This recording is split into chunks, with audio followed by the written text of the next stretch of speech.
An object is taken to a height above the surface of Earth at a distance 5 by 4 r from the center of Earth, where the radius of Earth r equal to 6400 kilometer. The percentage decrease in the weight of the object will be.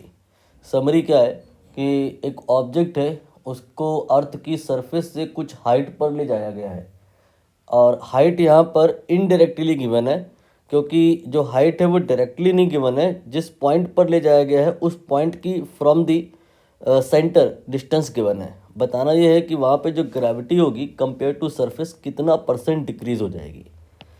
तो कर लेते हैं question.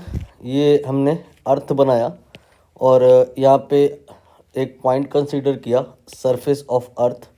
Now इससे कुछ height पर आपको जाना है।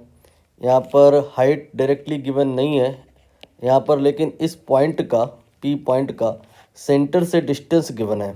ये बता रहे हैं कि ये जो डिस्टेंस है ये आपका 5/4 r है।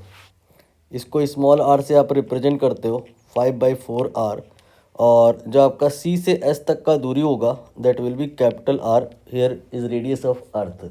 तो हाइट कितना होगा, it is very easy to calculate. इसके लिए आपको 5/4 r में से r को घटाना होगा, तो ये आ जाएगा हाइट इक्वल टू r/4। और हाइट अगर नोन है तो वहाँ पे ग्रेविटी निकालने का फॉर्मूला होता है g at some height equal to g at surface and then divide by 1 + h/r का होल स्क्वायर। आप चाहो तो इसको स्मॉल r के टर्म में भी लिख सकते हो। ये आएगा g then in bracket capital R by small r and whole square of that. आप अगर हाइट के टर्म में सॉल्व करना चाहते हो तो इस फार्मूले को ले लो, और अगर इस स्मॉल r के टर्म में सॉल्व करना चाहते हो तो इस फार्मूले को ले लो। दोनों से एक ही बात बनेगी, और फाइनली जो g आएगा that will be 16/25 and then multiplied by g।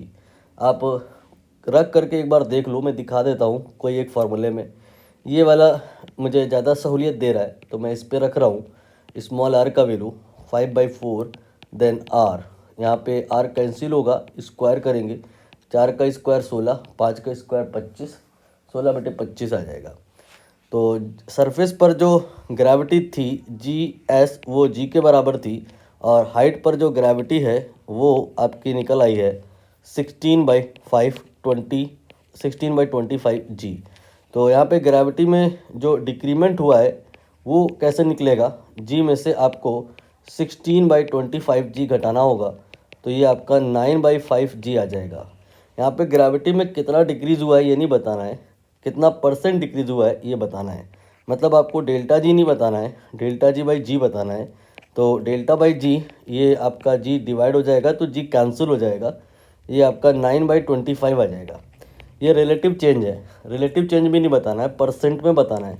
तो आपको इसमें 9/25 में 100 का मल्टीप्लाई करना होगा। ये 9 × 4 36 आ जाएगा।